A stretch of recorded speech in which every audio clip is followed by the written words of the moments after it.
नमस्कार, मैं प्रियंका और आप देख रहे हैं इंडिया पब्लिक खबर। आप सभी को गणतंत्र दिवस की हार्दिक शुभकामनाएं। भारत दुनिया का सबसे बड़ा लोकतांत्रिक देश है और इस लोकतंत्र की सबसे मजबूत नींव है भारतीय संविधान। यही संविधान देश के नागरिकों को अधिकार देता है, सरकार की शक्तियों को सीमित करता है और लोकतंत्र को दिशा दिखाता है। भारतीय संविधान को तैयार करने में 2 साल 11 महीने और 18 दिन का समय लगा और ये 26 नवंबर 1949 को बनकर पूरी तरह तैयार हुआ। लेकिन अक्सर लोगों के मन में ये सवाल उठता है कि जब संविधान 26 नवंबर को ही तैयार हो गया था तो इसे लागू करने के लिए 26 जनवरी 1950 की तारीख क्यों चुनी गई? आखिर बीच में 2 महीने का अंतर क्यों रखा गया? इसका जवाब भारत के स्वतंत्रता संग्राम के इतिहास में छुपा हुआ है। दरअसल इस कहानी की शुरुआत संविधान बनने से 20 साल पहले यानी 1929 में होती है। उस समय लाहौर में इंडियन नेशनल कांग्रेस का अधिवेशन हुआ था, जिसकी अध्यक्षता पंडित जवाहरलाल नेहरू कर रहे थे।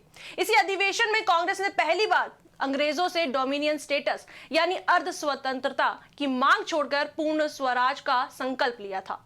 लाहौर अधिवेशन में यह निर्णय लिया गया कि 26 जनवरी 1930 को पूरे देश में स्वतंत्रता दिवस के रूप में मनाया जाएगा।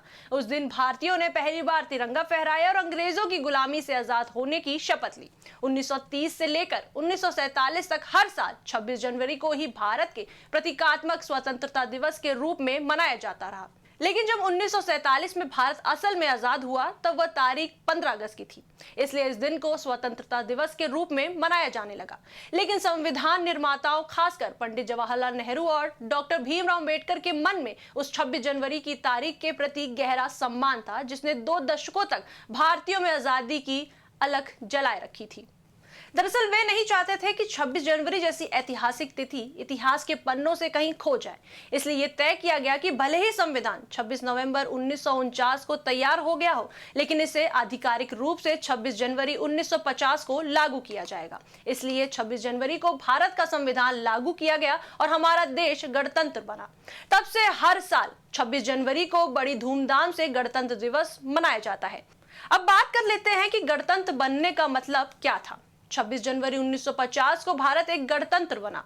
इसका मतलब यह था कि अब देश का सर्वोच्च पद किसी राजा या ब्रिटिश सम्राट के पास नहीं, बल्कि जनता द्वारा चुने गए प्रतिनिधियों के पास होगा। इस दिन डॉक्टर राजेंद्र प्रसाद ने भारत के पहले राष्ट्रपति के रूप में शपथ ली और संविधान पूरी तरह लागू हुआ।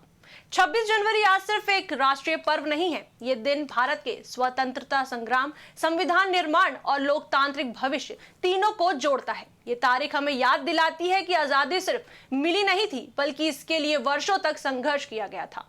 साथ ही ये भी बताती है कि आजादी को सुरक्षित रखने के लिए संविधान कितना जरूरी है। तब से लेकर आज तक हर साल 26 जनवरी को देश भर में गणतंत्र दिवस बड़े सम्मान और गर्व के साथ मनाया जाता है। दिल्ली के कर्तव्य पथ पर होने वाली परेड संविधान, लोकतंत्र और राष्ट्रीय एकता का प्रतीक होती है। 26 जनवरी हमें याद दिलाती है कि भारत सिर्फ आजाद देश नहीं, बल्कि कानून से चलने वाला लोकतांत्रिक गणतंत्र है। संक्षेप में कहा जाए तो संविधान को 26 जनवरी को लागू करने का फैसला ऐतिहासिक, भावनात्मक और प्रतीकात्मक तीनों ही स्तरों पर बेहद अहम था। ये तारीख भारत के स्वतंत्रता संग्राम की आत्मा को सम्मान देने का तारीख थी। इसी वजह से 26 नवंबर को संविधान दिवस और 26 जनवरी को गणतंत्र दिवस मनाया जाता है, ताकि हम अपने अतीत को याद रखें और भविष्य को मजबूत बना सके। जय हिंद, जय भारत।